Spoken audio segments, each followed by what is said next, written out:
자, 역사를 가장 역사답게 가르친다고 자부하는 황현피입니다. 9번째 시간, 삼국통일. 여러분, 4세기 백제, 5세기 고구려, 6세기 신라 전성기, 그러면 7세기는 바로 삼국통일기라고 이야기할 수 있습니다.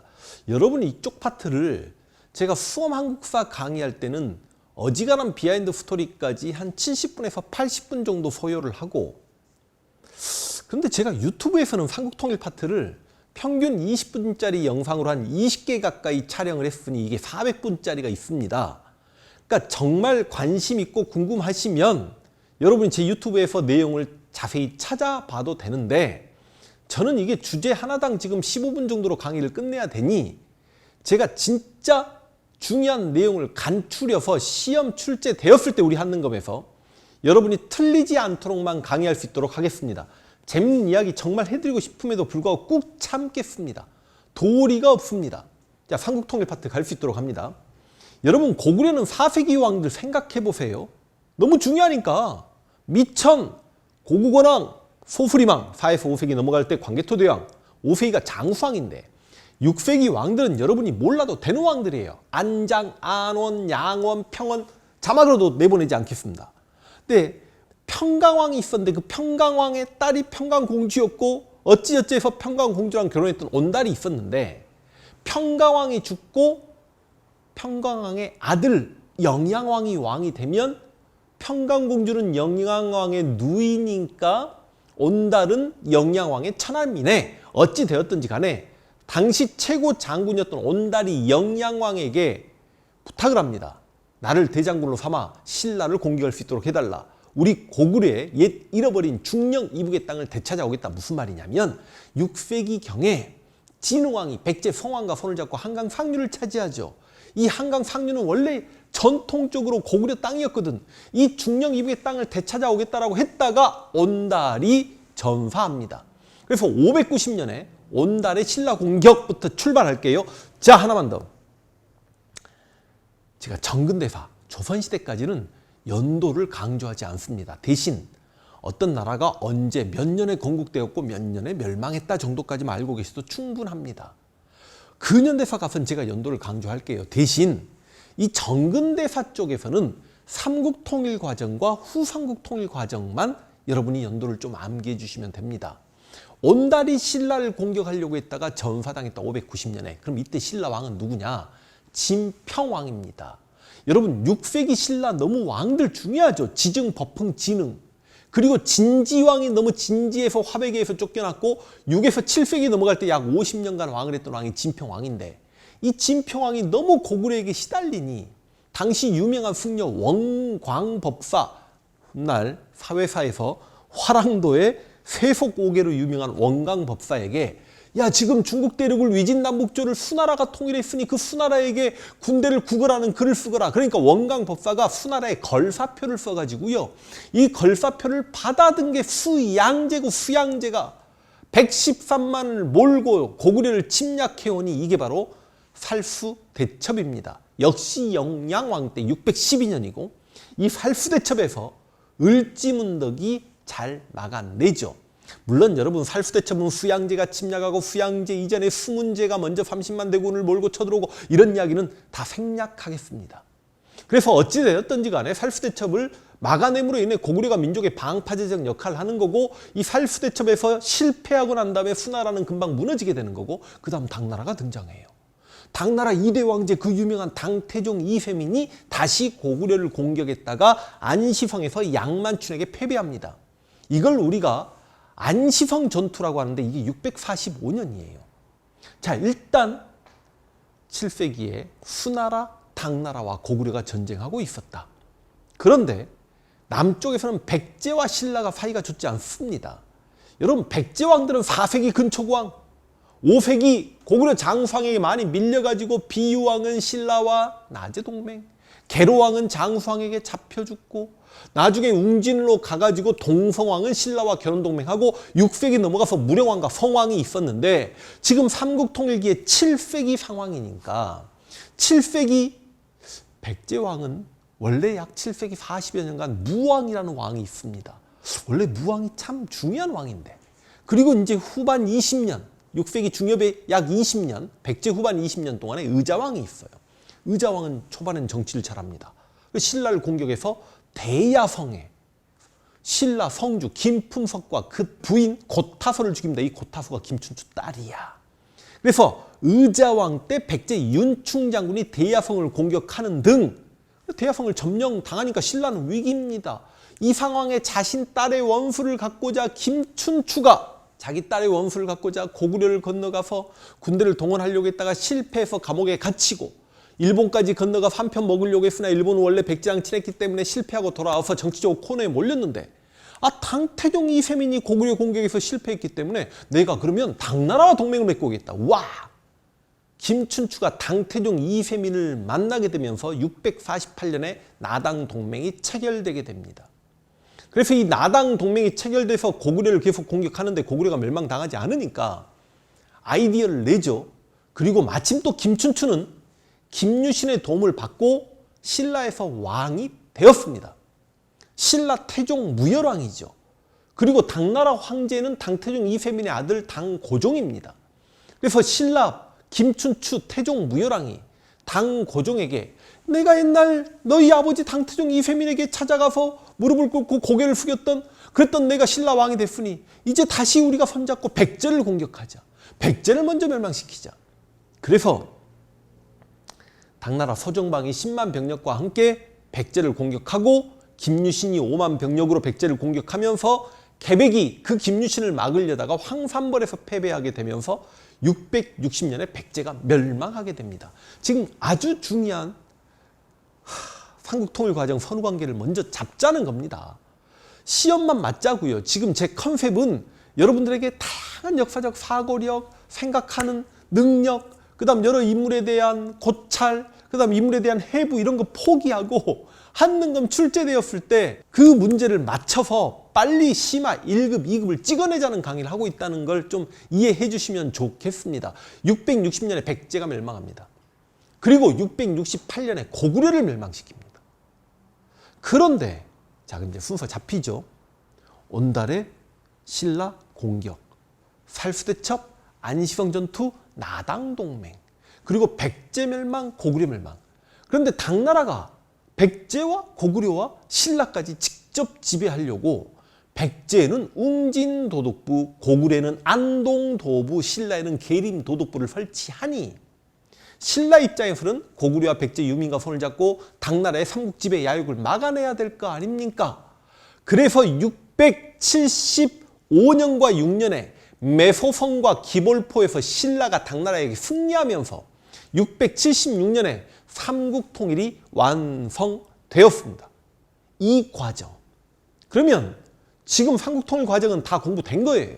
진짜로 여러분 삼국통일 직전에 매서성 기벌포 전투만 잡으시고 676년에 삼국통일이 완성되었다. 지금 제 필기노트 개념서를 보더라도 조금 어려운 내용들이 있습니다만 그냥 버리세요. 이걸 어떻게 지금 다 소화를 합니까? 한능검을 준비하면서. 대신 백제 부흥운동은 뭐 임존성, 주류성 이런 거 가지고도 바꿔서 물어보지 않겠습니다. 그냥 흑치상지, 복신, 도침 그리고 왕자 풍은 일본으로부터 군대를 데리고 와서 당나라와 싸웠으니 이걸 우리가 백강전투라고 한다. 그럼 백강전투도 실제로 660년이냐 661년이냐 663년이냐 아직까지 학계에서 의견이 분분하니 백제 멸망 직후에 백강전투가 있었다. 복신이나 도침이나 왕자풍이나 흑치상지 같은 백제 부흥운동 세력이 있었다. 이것만 알면 되죠. 한능검에서는. 고구려도 마찬가지입니다. 건모잠과 고연무가 보장에 서자 안순과 손을 잡고 부흥운동을 했다. 아이 여러분 고연무는 오골성이고 건모잠은 황해도 재령이고 여러분은 이런 걸 공부할 때가 아닌 거야. 그냥 고연무, 건모잠, 보장에 서자 안순. 그런데요. 이 보장에 서자 안순이 어디서 부흥운동을 전개하냐면 전라도 익산에서. 이게 좀 이상하죠. 그 익산의 금마저, 당시에는 금마저라고 불렀습니다. 금마저에서 보장에 서자 안순이 부흥운동을 했다. 나중에 신라가 이 안승을 꼬드겨가지고 나라를 만들게 해서 그 나라를 나중에 신라로 흡수하게 되는데 그 나라를 보덕국이라고 한다. 이런 것도 공부하지 마십시오. 그냥. 끝났네. 오히려 조금 백제와 신라가 싸우는 과정에서 당시 의자왕이 윤충 장군을 시켜서 대야성을 점령했다. 차라리 이런 게 642년인데 이런 것까지 해가지고 조금 삼국통일 과정의 선후관계를 물어볼 확률이 있고, 그러면 신라왕을 아까 6에서 7세기 넘어갈 때 진평왕이고 그 다음 선덕여왕, 진덕여왕이 나오는데, 이 선덕여왕, 진덕여왕을 실제로 비교하는 문제는 요즘 공무원에서 굉장히 핫합니다. 근데 수능에서조차도 이거 선덕여왕이야 진덕여왕이야를 많이 안 물어봐요. 한능검에서도 거의 안 물어봅니다. 그냥 선덕여왕, 진덕여왕 제 필기노트에 있는 내용 정도 잡으시면 되는데, 진짜 그냥 하지 말아버릴까. 나중에 공부를 하다 보면 문화사에서 선덕여왕 때 첨성대가 만들어지고 선덕여왕 때 자장법사의 건의를 받아들여 황룡사 구축목탑이 만들어진다. 이런 것만 시험에 조금 나오는 정도. 진덕여왕이 나중에 골품제도 공부할 때 마지막 진골 출신 왕이다. 진덕여왕 다음에 누가 왕을 하는데 김춘추 무열왕이 최초의 진골 출신 왕이니까 진덕여왕이 마지막 선골 출신 왕이다. 이 정도만 잡아주시면 됩니다. 그러면 이제 통일되고 나서 무열왕, 문무왕 공부하겠죠. 막말로 백제를 멸망시킨 게 무열왕이고 고구려를 멸망시키고 삼국통일 완성해낸 게 문무왕입니다. 그러니까 여러분 이 한능검을 처음 공부할 때 한국사의 가장 기본적인 내용, 왕들의 선후관계라든지 중요한 왕의 이름도 몰라서 지금 처음 어려운 거지, 그 이름들을 알고 이렇게 시험 출제되는구나 라는 포인트를 잡고 문제를 한두 개 풀어보시면 충분히 적응해낼 수 있습니다. 저는 신라 삼국통일 과정을 이렇게 끝내버리겠습니다.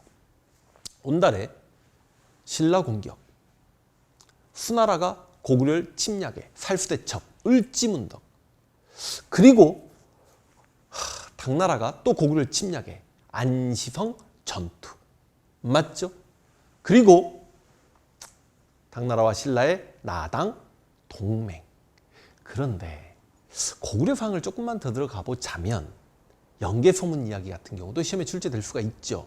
영계소문은 천리장성 축조 책임을 맡고 있다가 영야왕 다음에 왕이 되었던 영유왕을 쿠데타로 몰아내고 대망리지가 되었고 고구려 왕을 보장왕으로 앉혔다는 거 알고 계시면 되겠습니다. 영계소문이 죽고 668년에 보장왕 고구려가 멸망하게 된다는 것까지 알게 되면 당시 백제왕은 의자왕이고 고구려 왕은 누구야? 보장왕인데 신라에서는 김춘추가 무열왕이 됐고 김춘추가 백제 멸망시키고 죽고 난 다음에 누가? 문무왕이 고구려를 멸망시키고 매소성과 기볼포에서 당나라에게 승리하면서 신라를 삼국통일의 주인공으로 만들었다. 이 삼국통일에 대한 비판 내용이라든지 그런 건 제 유튜브에서 찾아보실 수 있도록 하고, 삼국통일하긴 했지만 어찌 되었든지 간에 당나라를 끌어들였다, 외세를 끌어들여 통일했다는 한계점과 대동강 이남의 통일이었다는 한계점은 조금 갖고 있다는 거 알고 계시면 되겠습니다.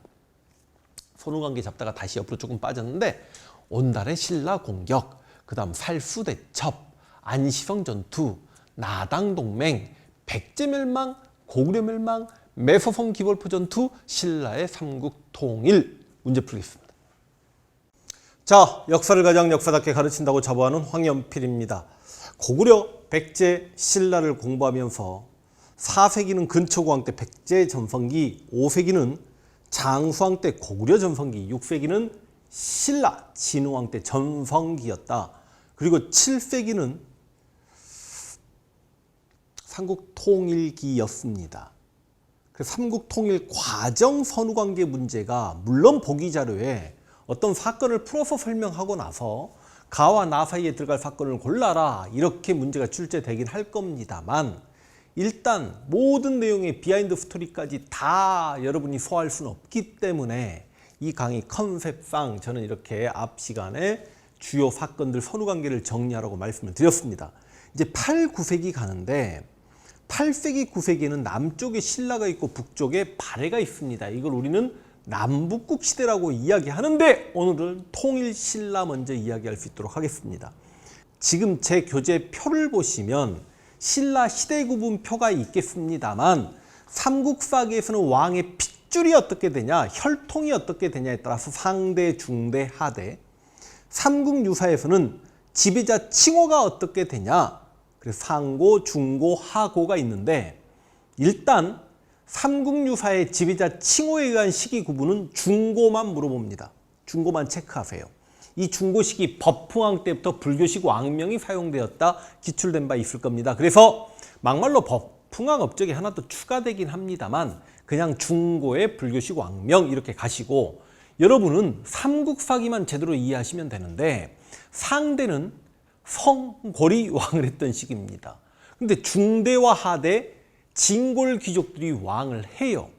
성골이 뭐고 진골이 뭔지는 고민하지 마십시오. 학계에서도 아직까지 결론을 못 내리고 있습니다. 성골은 성스러운 뼈 그래가지고 오리지널 왕족, 진골은 진짜 뼈 그래서 그냥 조금 떨어지는 왕족 이렇게 생각하시면 될 텐데, 선덕 진덕 여왕을 끝으로 성골 출신이 끝나고 무열왕이 최초의 진골 출신 왕이 되는데, 무열왕이 김춘추죠. 김춘추가 나당 동맹 체결했고 백제까지 멸망시킨 인물입니다. 인정합니까? 김춘추 아들이 문무왕입니다. 문무왕이 고구려 멸망시켰고 삼국 통일을 이루어냈습니다. 우리가 이 김춘추 무열왕 때부터 중대라고 이야기하고, 그 다음 무열왕의 이제 자손 마지막 왕이었던 해공왕이 죽고 나서 하대라고 이야기하는데, 이 하대는 내무랑계 왕의 계승이 이루어졌던 시기입니다. 그래서 통일신라를 공부할 때는 중대, 하대 확률 50%짜리 그렇게 출제하기도 하니 중대, 하대 공부도 해야 하지만, 일단 지금 제 교재를 보시면 통일신라 시대 굉장히 많은 왕들이 나열이 돼 있죠. 그러니까 지금 한능검에 출제되는 모든 내용을 소화하기 위해서는 이 정도 왕의 업적을 다 잡고 있어야 되는데, 제 역할은 여러분의 공부를 줄여드리는 것밖에 없잖아요. 그렇죠? 그래서 중대 왕들, 무열왕, 백제멸망, 최초의 진골 출신 왕 그것만 잡으세요. 문무왕은 삼국을 통일했다. 엄밀히 따지면 다시 한번 무열왕이 백제 멸망시키고 문무왕이 고구려 멸망시킨 이후에 매서성 기볼포에서 승리하고 삼국 통일을 완성해냈다. 나머지 내용들은 수험 한국사에서나 기출될 만한 내용이니까 다 버리시세요. 문무왕이 바다에 이렇게 묻힌 문무대왕 암하고 유명하지 않습니까? 사진자료로 시험에 나올 수 있으니까 꼭 캐치하시고. 그런데 문제는 다음 왕이 신문왕입니다. 신문왕의 왕별을 치세요. 신문왕은 너무너무 시험 출제가 잘 됩니다. 막말로 수험 한국사를 공부하기 전까지는 무열왕, 문무왕이 더 유명하지만 시험에는 신문왕이 압도적으로 많이 출제됩니다. 신문왕 업적을 한마디로 이야기하면 전제 왕권 강화입니다. 왕권을 강화시키기 위해서 왕권을 위협할 만한 진골 귀족들을 죽입니다. 대표적으로 김흠돌 모반을 진압한다. 자세히 들어가지 마시고 진골 귀족을 숙청하고 김흠돌 모반을 진압한다. 이렇게 기억하십시오. 그리고 나름 이해할 수 있습니다. 진골 귀족의 힘을 빼기 위해 관료전을 지급하고 노급을 혁파합니다. 이게 무슨 소리냐? 당시 진골 귀족들은 노급이라는 토지를 받아요. 근데 토지의 소유권을 받는 게 아니라 10분의 1씩 세금 거둘 수 있는 수조권이라는 것을 받습니다. 그러면 10분의 1 세금만 걷어가야 되는데 자신이 수조권을 가져가게 될 노급이라는 토지에 살고 있는 사람들의 노동력까지 착취해버리는 게 노급이에요. 그러다 보니까 국가가 노동력을 필요로 할 때 이게 좀 힘들잖아. 그래서 신문왕은 야 진골 귀족 너희 관료전만 가져가. 수조권 10분의 1 세금 거둘 수 있는 그 권리만 가져가. 노동력은 국가 거야. 그게 관료전입니다. 그래서 이 관료전과 노급 정전 이야기는 나중에 경제 파트에서 다시 합니다. 여러분들 제가 지금 정치사를 굉장히 공부 내용이 많은 내용을 압축해서 강의하니까 조금 어렵게 느껴지기도 하고 이해가 안 되는 부분도 있겠습니다만, 그런 강의는 2번 이상 돌려 들으시고 일단 한 대까지 해서 정치사를 제대로 잡아 놓으시면 경제사의 문화사가 훨씬 쉬워집니다. 그래서 한국사를 잘하려면 정치사를 잘해야 된다.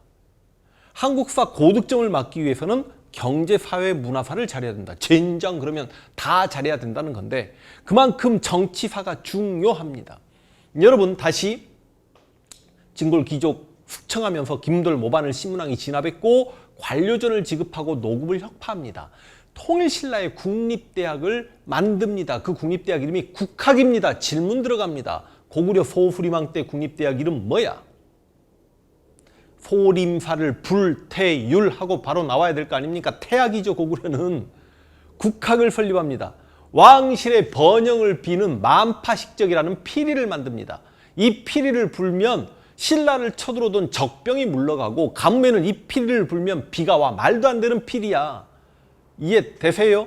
자, 그리고 바로 이 신문왕이 통치체제를 완전히 정비하는데, 이건 뭐 어쩔 수 없이 그냥 암기해야 되는 부분도 있습니다만, 중앙정치조직 14부와 지방제도 구주 5서경과 군사제도 9서당 10정을 바로 신문왕 때 정비합니다.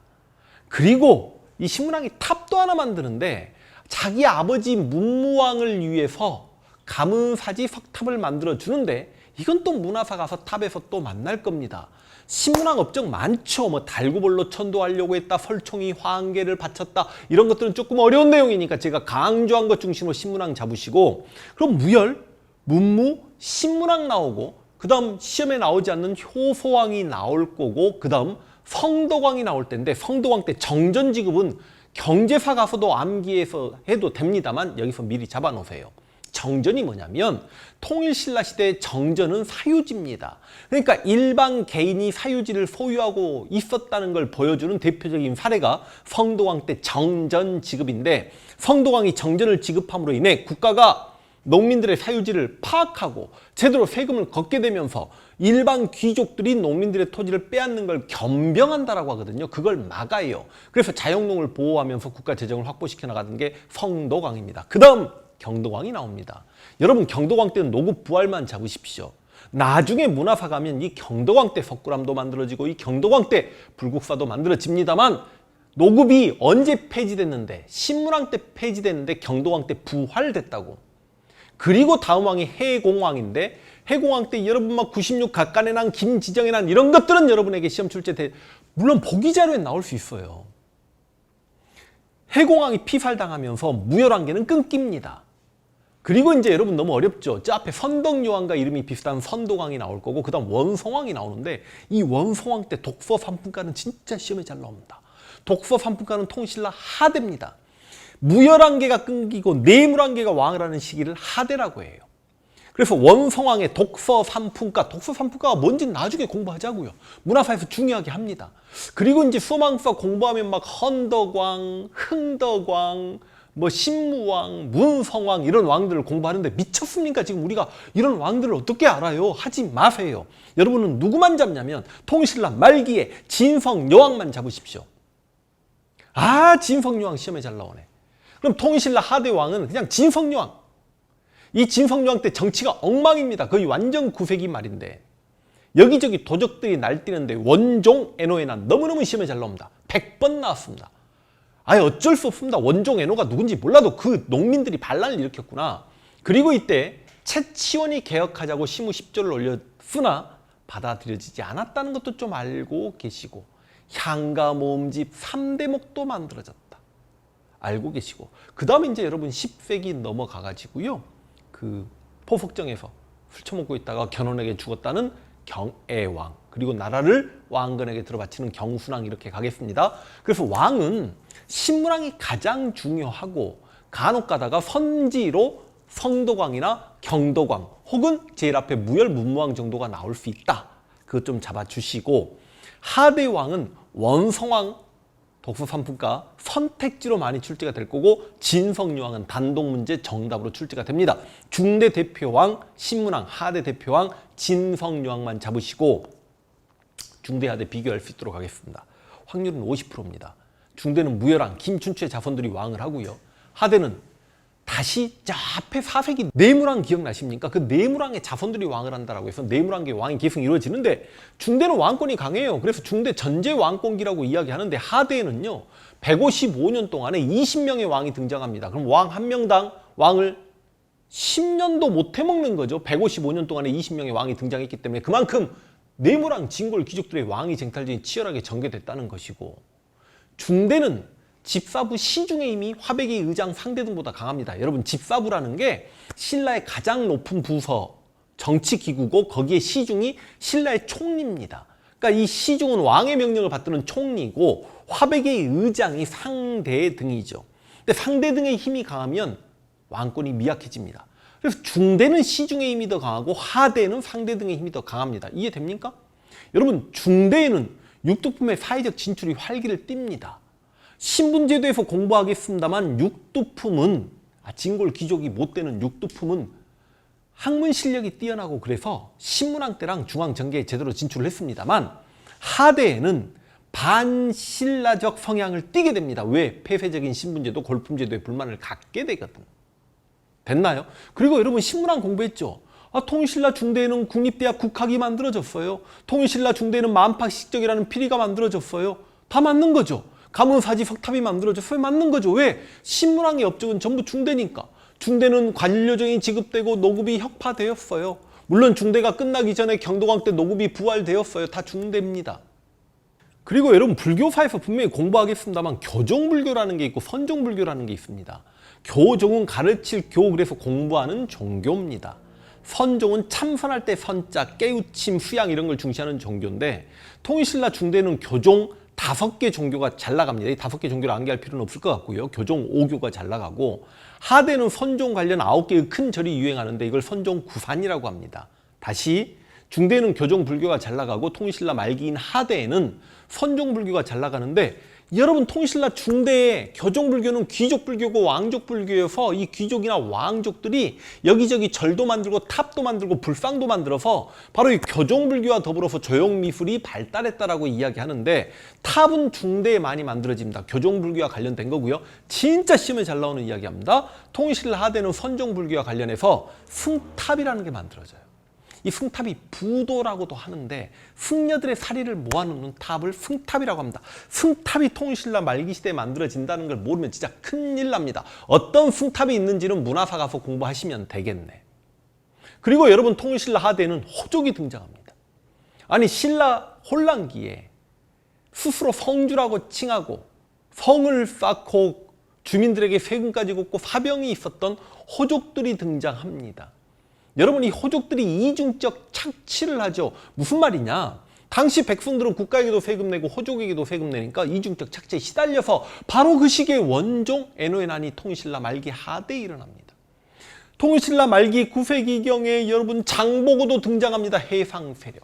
그러니까 여러분 누가 뭐래도 통일신라 하대는 굉장히 왕위 쟁탈전도 치열하게 전개되고 대표적인 왕위 쟁탈전이 김헌창해난이에요.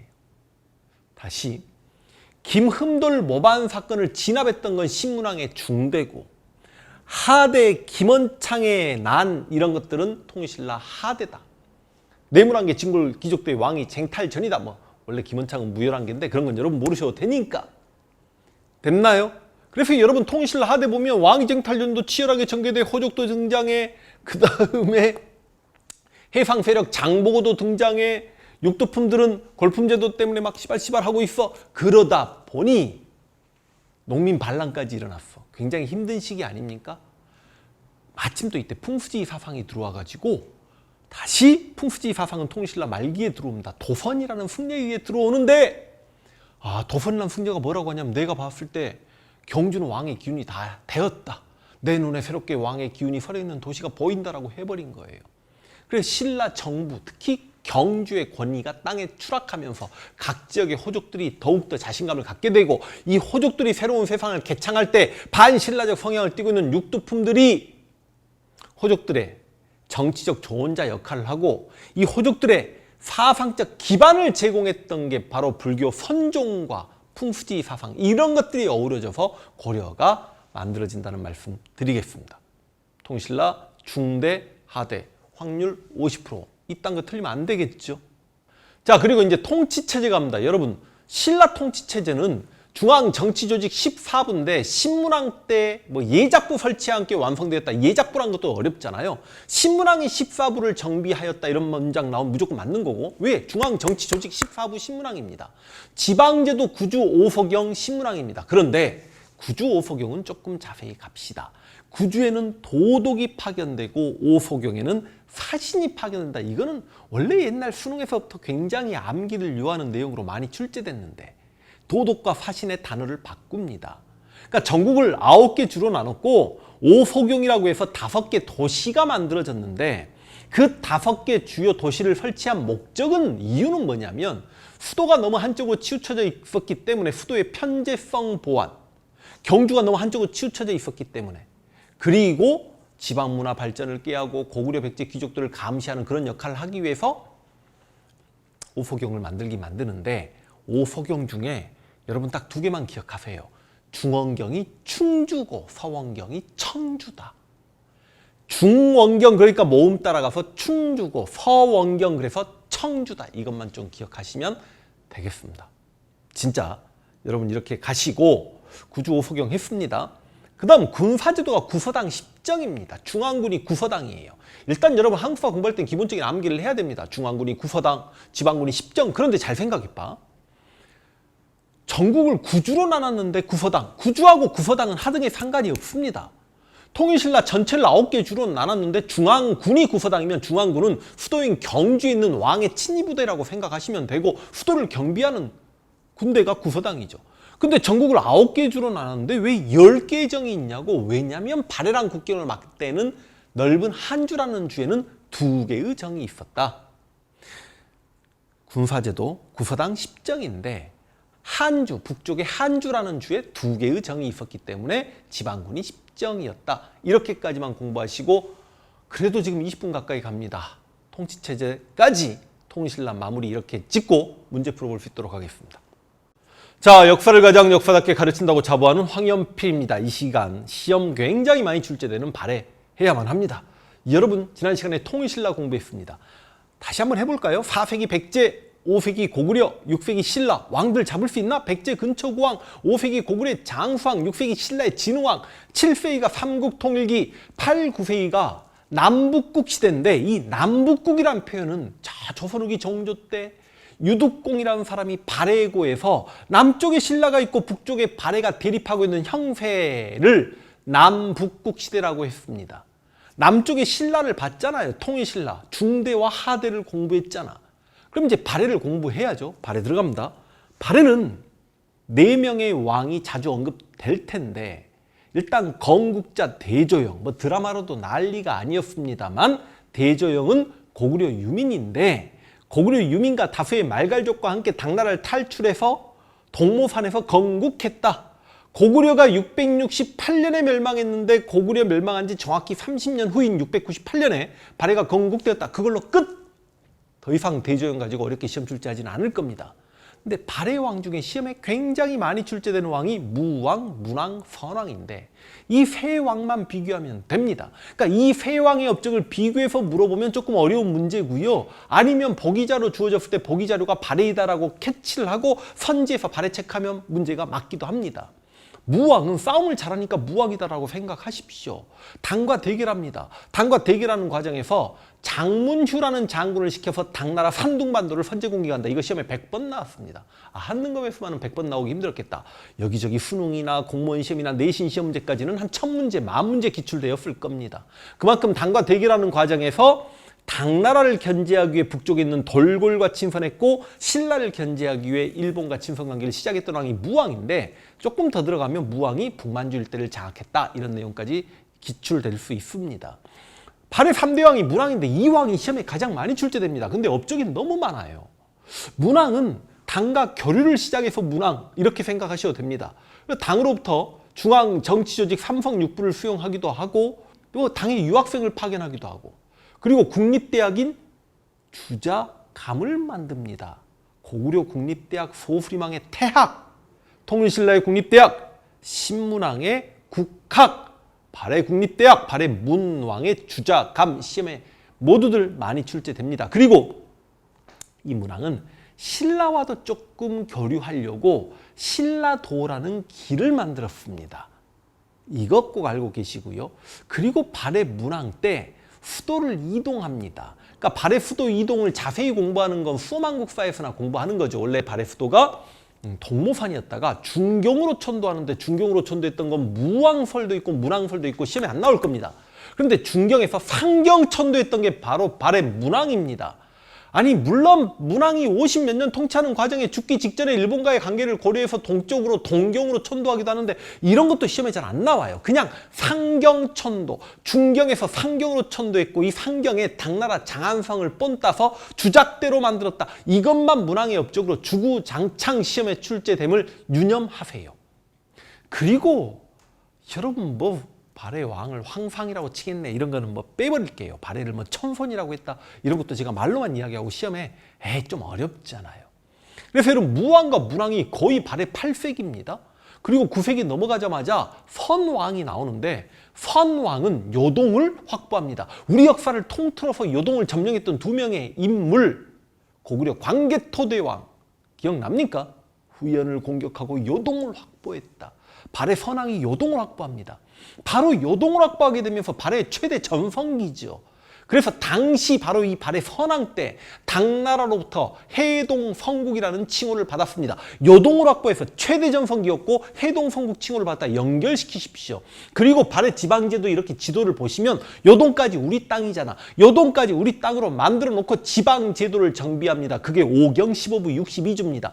다시 시험에 많이 출제되는 문왕이 중앙정치조직 삼성육부를 만들었고 선왕이 요동을 확보한 이후에 지방제도 5경 15부 62주를 만들었다. 그러면 시험에 많이 출제되는 무왕, 문왕, 선왕, 해결. 다만 여러분이 따로 암기를 해야 되는 건 연호입니다. 당시 통신라 왕들은 연호를 사용하지 못하고 있었는데 발해 왕들은 연호를 사용해. 이건 암기해야 되잖아요. 무왕의 연호는 인안, 문왕은 대흥, 발해 선왕의 연호는 건흥. 여기까지 좀 가시면 되지 않을까. 그리고 이제 발해는 926년 나중에 후삼국 통일 과정에서 이야기하겠습니다. 10세기 건너가서 거란에게 멸망당합니다. 거란이 만든 나라가 요나라입니다. 이러면 정치사가 끝나고 그 다음 이제 과연 발해가 우리 역사인가, 제가 뭐 유튜브에도 발해가 우리 역사인 근거 설명을 해드렸습니다만 제 지금 한능건 교재도 발해가 우리 역사인 근거 일단 대조영이 건국했다. 대씨는 고구려 귀족의 성씨다. 대조영이 아니고 원래 걸걸조영이다 이런 이야기는 그냥 생략하겠습니다. 그리고 소수의 고구려 유민이 지배층이었다. 다수의 말갈족이 피지배층이었다. 그래서 주민 구성이 이원적이었다라고도 이야기합니다만 소수의 고구려 유민이 지배층이었다. 그걸로 일단 끝난 거죠. 그 다음 이 발해 무왕과 문왕이 일본에 국서를 보냅니다. 일본의 외교 문서를 보냈는데 뭐라고 했냐면 고려왕이라는 칭호를 썼습니다.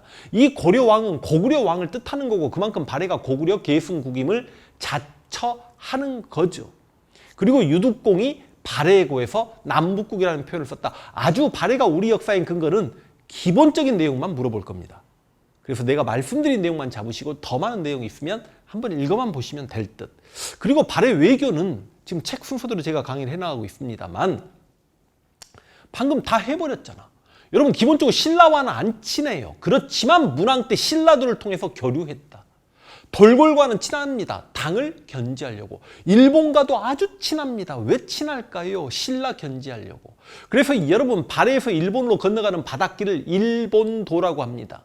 발해에 여러 길이 있습니다. 뭐 서경을 통해서 중국으로 가는 압록도가 있고 남경을 통해서 신라로 가는 신라도가 있고 어디를 통해서 간다 이런 것도 수망사에서만 공부하는 거고 그냥 일본으로 가면 일본도, 신라로 가면 신라도. 됐습니까? 압록도, 뭐 거란도, 영주도 이딴 건 공부하지 마십시오. 그냥 신라도와 일본도.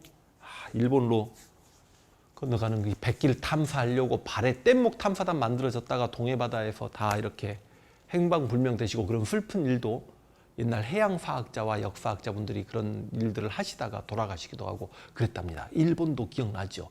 그리고 당과는 무왕 때는 대결. 장문유 시켜서 산둥반도 선제 공격했으니까. 그러나 문왕 이후에 친선 유학생도 파견하고 당나라 문물을 받아들여. 대표적인 게 수도 상경의 주작대로 만들었잖아요. 됐습니까? 그럼 마지막 발해 통치체제 보는데 이놈의 중앙정치조직이 그렇게 시험에 많이 출제되네. 발해 중앙정치조직 당의 삼성육부를 모방했으나 독자적이었다. 일단 삼성, 여러분 발해 삼성을 공부할 때 일단 당나라 삼성이 정책을 결정하는 중서성, 심의하는 문화성, 집행하는 상서성 이렇게까지 여러분이 공부할 수는 없어요. 그러나 당나라 삼성 이름을 알아놓으면 나중에 고려중앙정치조직 중서문화성과 상서성 이성육부 체제로 운영된다는 걸 공부하게 되니 좀 도움은 될 겁니다만 삼성의 명칭을 다 바꿔버립니다. 그리고 여러분 보겠습니다만 뭐 중대성이나 선조성은 시험에도 안 나오고 이 삼성의 모든 권한을 정당성에 집중시켜버립니다. 그리고 정당성의 총리가 대내상입니다. 발해는 정당성의 대내상이 국정을 총괄했다. 이 정도만. 정당성만 잡으시고 대내상이 국정을 총괄했다. 그리고 그 밑에 이제 육부가 있는데 육부가 둘로 쪼개져 있어요. 이원적 구성입니다. 좌사정이라는 관료가 충인의부를, 우사정이 지혜신을. 그런데 육부는 당나라 육부를 모방했을 거 아니에요. 육부 역시 이호의 병형공, 어디서 들어본 적 있죠? 조선 가면 이조, 호조, 형조. 여러분 고려 육부나 조선의 육조가 전부 다 이 단어에서 왔습니다. 그런데 발해는 충인의 지의 신, 유교적 명칭을 사용해버리니 이것 자체가 독자적이라고 합니다. 그럼 발해 중앙 정치조직 정리할게요. 시험에 나오는 포인트. 당의 삼성육부를 모방했으나 어느 왕 때? 문왕 때 독자적으로 운영했다. 정당성의 모든 권력이 집중되고 대내상의 국정을 총괄했다. 육부가 유교적 명칭이었고 이원적 구성이었다. 그리고 국립대학 주자감은 했지 않습니까? 역시 문왕 때죠. 감찰기구만 이야기하자면 감찰기구를 중정대라고 합니다. 감찰기구가 뭔지는 앞 시간에 제가 설명을 드렸던 것 같고, 이렇게 해서 발해까지 할 거 다 했습니다. 이상 문제 풀겠습니다.